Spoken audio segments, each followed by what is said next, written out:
வணக்கம். Electric devices என்று அழைக்கப்படக்கூடிய மின் சாதனங்கள், எலக்ட்ரானிக் டிவைசஸ் என்று அழைக்கப்படக்கூடிய மின்னணு சாதனங்கள், இவை இரண்டிற்கும் உள்ள வேறுபாடு என்ன என்பது தொடர்பான தகவல் தான் இப்ப நம்ம பார்க்க போறோம். இன்றைய காலகட்டத்துல நடைமுறை வாழ்க்கையில தினந்தோறும் நம்மளுடைய வீட்டுல மின் சாதனங்கள், மின்னணு சாதனங்கள் எல்லாத்தையுமே தொடர்ந்து பயன்படுத்திட்டு இருக்கிறதுனால, பொதுமக்கள் அனைவருமே தெரிந்து கொள்ளக்கூடிய ஒரு அடிப்படை அறிவா தான் இந்த தகவல் இப்போது இருக்க போகுது. இப்ப நம்ம அது தொடர்பான தகவல்கள் என்னென்ன அப்படிங்கிறத பார்க்கலாம்.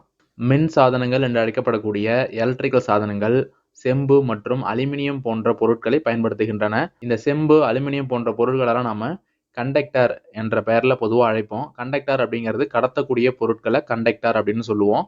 அடுத்தது மின்னணு சாதனங்கள் என்று அழைக்கப்படக்கூடிய எலக்ட்ரானிக் சாதனங்கள் குறைக்கடத்தி என்று அழைக்கப்படக்கூடிய செமி கண்டக்டர் பொருட்களை பயன்படுத்துகின்றன. அந்த கண்டக்டர் என்ன அப்படின்னு பாத்தீங்கன்னாக்கா, கடத்தக்கூடிய தன்மை இருக்கக்கூடிய பொருட்களுடைய வகையில ஒண்ணுதான் அது. அதாவது கடத்தக்கூடிய பொருட்களை கண்டக்டர்னு சொல்லுவோம். கடத்தாத பொருட்களை இன்சுலேட்டர் அப்படின்னு சொல்லுவோம். இந்த கடத்தக்கூடிய பொருட்களுக்கும் கடத்தாத பொருட்களுக்கும் நடுவுல, அதாவது சில நேரம் கடத்தும், சில நேரம் கடத்தாது. குறிப்பிட்ட வெப்பநிலையில கடத்தும், குறிப்பிட்ட வெப்பநிலையில கடத்தாது. இந்த மாதிரியான ஒரு சில நேரங்கள்ல கடத்தும் தன்மையினையும், ஒரு சில நேரங்கள்ல கடத்தா தன்மையினையும் பெற்றிருக்கக்கூடிய பொருட்களை வந்துட்டு செமிகண்டக்டர், குறைக்கடத்தி அப்படின்னு சொல்லுவாங்க. அந்த மாதிரியான பொருட்களை பயன்படுத்தி செயல்படக்கூடிய பொருட்கள் எல்லாமே எலக்ட்ரானிக் சாதனங்கள் என்ற வகைக்கு கீழே தான் வரும். அடுத்தது மின் சாதனங்கள் என்று அழைக்கப்படக்கூடிய எலக்ட்ரிக்கல் சாதனங்கள், அல்டர்னேட்டிங் கரண்ட், ஏசி கரண்ட், தமிழ்ல இதை மாறுதிசை மின்னோட்டம் என்று சொல்லுவோம். அந்த மாறுதிசை மின்னோட்டத்துல இயங்கக்கூடியதா இருக்கும் அப்படின்னு சொல்லியிருக்கிறாங்க. அதே போல மின்னணு சாதனங்கள் என்று அழைக்கப்படக்கூடிய எலக்ட்ரானிக் சாதனங்கள் டைரக்ட் கரண்ட் என்று அழைக்கப்படக்கூடிய டிசி, நேர் மின்னோட்டத்தில் இயங்கும் அப்படின்னு சொல்லியிருக்கிறாங்க.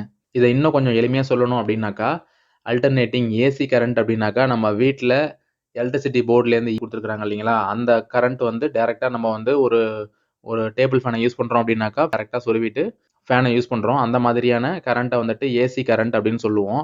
அப்ப டிசி கரண்ட்னா எதை சொல்லுவோம் அப்படின்னு பாத்தீங்கன்னாக்கா, பேட்டரியில இருக்கக்கூடிய கரண்ட்டை வந்துட்டு டிசி கரண்ட்னு சொல்லுவோம். உதாரணத்துக்கு இப்ப டூ வீலர்ல, கார்ல எல்லாம் பேட்டரி இருக்கும். அந்த பேட்டரியில இருக்கக்கூடிய கரண்ட் எல்லாம் நம்ம வந்து டைரக்ட் கரண்ட், டிசி கரண்ட் அப்படின்னு தான் சொல்லுவோம். வீட்டுல கூட நம்ம வந்து யூபிஎஸ் யூஸ் பண்றோம்னா அங்க ஒரு பேட்டரி யூஸ் பண்ணுவோம். அந்த பேட்டரியில இருக்கிறதும் டிசி கரண்ட் தான். அப்ப அந்த பேட்டரியில இருக்கக்கூடிய கரண்ட்டை வந்து நம்ம பயன்படுத்தி வீட்டுல இருக்கக்கூடிய ஒரு டேபிள் ஃபேனை ஓட வைக்கணும் அப்படின்னாக்கா, அந்த பேட்டரியில இருக்கக்கூடிய டிசி கரண்ட்டை ஏசி கரண்ட்டா முதல்ல மாத்தணும். அதுக்காக தான் நம்ம அந்த இடத்துல வந்துட்டு ஒரு பாக்ஸ் ஒன்று யூஸ் பண்ணியிருப்போம். அதை நம்ம வந்து யூபிஎஸ்ன்னு சொல்லுவோம். அது இன்வெர்டர் பாக்ஸ்ன்னு சொல்லுவோம். அந்த பாக்ஸ் மூலியமா தான் நம்ம பேட்டரியில இருக்கக்கூடிய டிசி கரண்ட்டை ஏசி கரண்ட்டா மாத்தி அந்த கரண்ட்டை வந்து நாம வீட்டுல இருக்கக்கூடிய மின்சாதனங்கள், ஃபேனு, மோட்டார் போன்ற பொருட்களுக்கு நம்ம பயன்படுத்துறோம்.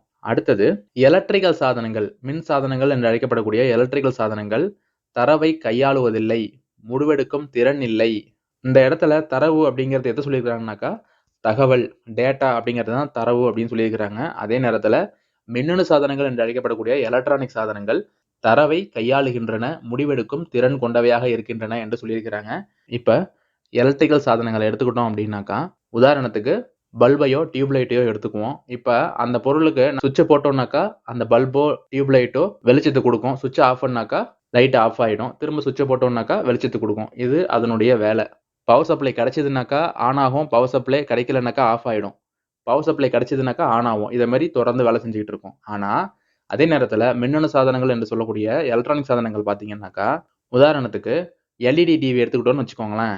இப்ப ஒரு அரை மணி நேரம் கழிச்சு அந்த டிவியை நம்ம ஆஃப் பண்ணணும் அப்படின்னு நாம முன்னாடியே பிளான் பண்றோம்னு வச்சுக்கோங்களேன். அதுல ரிமோட் மூலியமா நாம ஸ்லீப்பிங் மோட் அப்படிங்கிற ஒரு ஆப்ஷனை சூஸ் பண்ணி எவ்வளவு நேரம் கழிச்சு இந்த டிவி ஆஃப் ஆகணுங்கிற டயத்தை நம்ம சூஸ் பண்ணிட்டோம் அப்படின்னாக்கா, அரை மணி நேரம் அப்படின்னாக்கா நீங்க எப்ப செட் பண்றீங்களோ அந்த செட் பண்ண நேரத்துல இருந்து அரை மணி நேரம் வரைக்கும் அந்த டிவி ஓடிக்கிட்டே இருக்கும். அதுக்கப்புறம் தானாவே ஆஃப் ஆகிருக்கும். இப்ப அந்த இடத்துல பாத்தீங்கன்னாக்கா, தரவு அப்படிங்கிறது, தகவல் அப்படிங்கிறது அரை மணி நேரத்துல டிவி ஆஃப் ஆகணுங்கிற கொடுக்குற நம்ம அந்த தரவை எடுத்து அந்த அரை மணி நேரம் கழிச்சு அந்த டிவி ஆஃப் பண்ணுது பாத்தீங்களா, அதுதான் அந்த இடத்துல தரவை கையாண்டு முடிவெடுக்கும் திறன் உள்ளதாக எலக்ட்ரானிக் சாதனங்கள் உள்ளன என்பதற்கான விளக்கம் அதுதான். இந்த மாதிரி தானாகவே முடிவெடுக்கும் திறன் கொண்ட சாதனங்களை மின்னணு சாதனங்கள் அப்படின்னு நம்ம பொதுவா சொல்றோம்.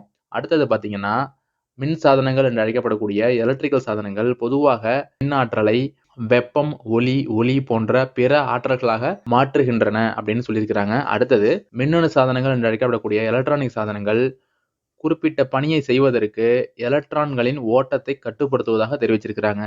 இப்ப இந்த இடத்துல பாத்தீங்கன்னாக்கா, எலக்ட்ரிக்கல் சாதனங்கள் மின்னாற்றலை வெப்பம் அல்லது ஒளி போன்ற ஆற்றலாக மாற்றுகின்றன அப்படின்னு சொன்னோம்ல. அதற்கு உதாரணத்துக்கு பாத்தீங்கன்னா, ஒரு பல்போ இல்ல ஒரு டியூப் லைட்டோ இருக்குது அப்படின்னாக்கா, அதுக்கான சுவிட்சை நம்ம ஆன் பண்ணணும் அப்படின்னாக்கா அது வந்து வரக்கூடிய மின்னாற்றலை ஒளியாற்றலா மாத்தி வெளிச்சமா நமக்கு கொடுக்குது. இந்த மாதிரி மின்னாற்றலை வெப்பமாகவோ ஒளியாகவோ மாற்றக்கூடிய பிற ஆற்றலாக மாற்றக்கூடிய பொருட்களை எலக்ட்ரிக்கல் சாதனங்கள் அப்படின்னு சொல்றோம். இப்ப மின் சாதனங்கள் என்று அழைக்கப்படக்கூடிய எலக்ட்ரிக்கல் சாதனங்களுக்கு உதாரணங்கள் என்னென்ன அப்படின்னு பாத்தீங்கன்னாக்கா, வீட்டுல பயன்படுத்தக்கூடிய ஃபேன், அது டேபிள் ஃபேனா இருக்கலாம், இல்ல சீலிங் ஃபேனா இருக்கலாம். அந்த மின் விசிறி எல்லாமுமே எலக்ட்ரிக்கல் சாதனங்கள் தான். அதே போல மோட்டார், மின் மோட்டார், தண்ணி டேங்க்ல ஏத்துறதுக்காக பயன்படுத்தக்கூடிய மோட்டார் வந்து மின் சாதனம். அதே போல மிக்சர் கிரைண்டர், இது எல்லாமே மின் சாதனங்கள் என்ற வகைக்கு கீழே தான் வருது. அதே போல எலக்ட்ரானிக் சாதனங்களுக்கு உதாரணங்கள் பார்த்தோம் அப்படின்னாக்கா, கைபேசி, டிஜிட்டல் கேமரா, கால்குலேட்டர், கணினி, எல்இடி டிவி இவையெல்லாம் மின்னணு சாதனங்கள் என்ற வகைக்கு கீழே வரக்கூடியது. ஒரு சில பொருட்கள்லாம் இருக்குது. அதாவது ஏசி, ஃப்ரிட்ஜு, வாஷிங் மிஷின் இதெல்லாம் பார்த்தீங்கன்னாக்கா, அதுல எலக்ட்ரிக்கலும் இருக்கு, எலக்ட்ரானிக்ஸும் இருக்கு. 2ம் கலந்தது தான் அது. இப்ப உதாரணத்துக்கு வாஷிங் மிஷின் எடுத்துக்கிட்டீங்கன்னாக்கா, அந்த வாஷிங் மிஷின்ல இருக்கக்கூடிய அந்த மோட்டார் ரன் பண்றதுக்கு பார்த்தீங்கன்னாக்கா, எலக்ட்ரிக்கல் பவர் தேவைப்படுது. அதே நேரத்துல உள்ளுக்குள்ளார நாம வந்து டைமர்லாம் செட் பண்ணியிருப்பாங்க பார்த்தீங்களா? எவ்வளோ நேரம் கழிச்சு அந்த மோட்டார் ஆஃப் ஆகணும். முடிவெடுக்கக்கூடிய சர்க்யூட்டும் அதுக்குள்ள யூஸ் பண்ணியிருப்பாங்க. அதெல்லாம் எலக்ட்ரானிக் சாதனங்கள். இப்ப இந்த மாதிரியான பொருட்கள் பார்த்தீங்கன்னாக்கா, எலக்ட்ரிக்கல் மற்றும் எலக்ட்ரானிக்ஸ் 2ம் சேர்ந்த ஒரு சாதனங்கள் தான் அது. அத வந்து இது எலக்ட்ரிக்கல் சாதனமா, இல்ல எலக்ட்ரானிக் சாதனமாலாம் பிரிக்க முடியாது. அதுல 2 வகையான சாதனங்களும் கலந்தது தான் அது. இப்ப நம்ம இதுவரைக்கும் பார்த்த தகவல்ல இருந்து ஓரளவுக்கு எலக்ட்ரிக்கல் சாதனங்கள்னா என்ன, எலக்ட்ரானிக் சாதனங்கள்லாம் என்ன அப்படிங்கிற ஒரு அடிப்படை தகவல்கள் கிடைச்சிருக்கும்னு நம்புறேன். இந்த தகவல்கள் உங்களுக்கு பிடிச்சிருந்ததுனாக்கா, உங்கள் உறவினர்கள் மற்றும் நண்பர்களுடன் பகிருங்கள். நன்றி.